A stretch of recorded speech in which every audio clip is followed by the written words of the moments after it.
Part 1.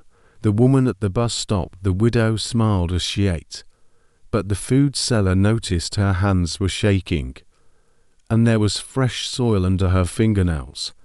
The food seller opened his stall every morning at the same time.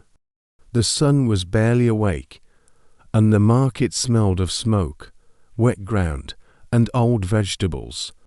His stall was small, made of rusted iron sheets, but it fed him well enough. People liked his food because it was cheap and warm, and because he spoke little.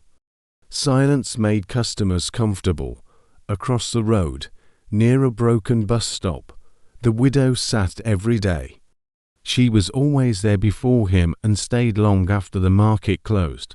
Her clothes were black and worn thin. Her face looked older than her age, like life had pressed hard on her skin. Most people walked faster when they passed her. Some crossed the road to avoid her eyes. On his first week at the market, the food seller ignored her too. But one morning, he saw her faint. She fell slowly, like her body had been tired for a long time. No one stopped. People looked, then looked away.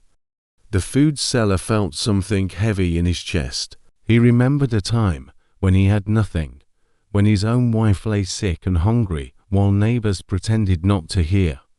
He filled a bowl with rice and stew and walked to her. When she woke, her eyes were wide with fear, like she expected him to hurt her. "Eat," he said simply. She ate without speaking. Her hands shook so badly that some rice fell into the dust. When she finished, she did not thank him. She only nodded once and pulled her shawl tighter around her shoulders. From that day on, it became a routine. Every morning, the food seller placed a bowl beside the widow. Some days she ate fast. Other days she stared at the food for a long time before touching it. She never smiled. She never spoke unless spoken to. When she did, her voice sounded dry, like paper tearing. The other sellers noticed. "You'll regret this," one told him. "She brings trouble."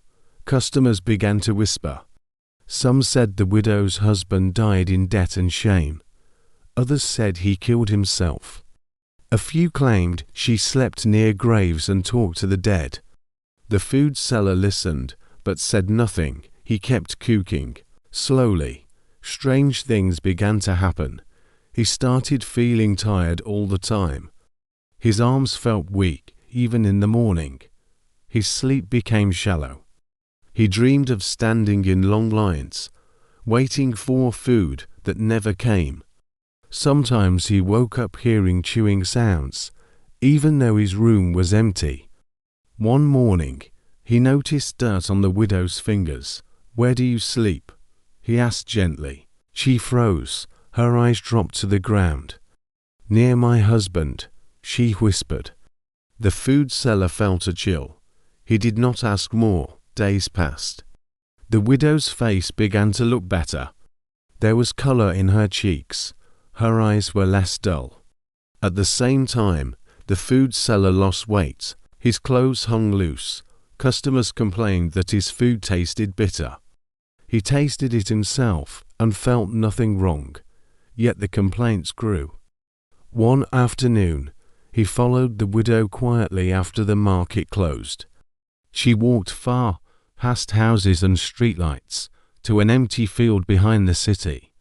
The ground was uneven, marked with wooden sticks instead of proper graves. She knelt and placed her empty bowl on the soil. She bowed her head and stayed there for a long time. The food seller watched from a distance, his heart beating fast. He realized then that the widow was not just feeding herself. She was carrying the food somewhere else. To memory, to loss, to a grief that refused to stay buried. As he turned to leave, he felt a deep fear not of ghosts, but of hunger, loneliness, and how close any person could be to disappearing if no one chose to care. Stay tuned for part 2.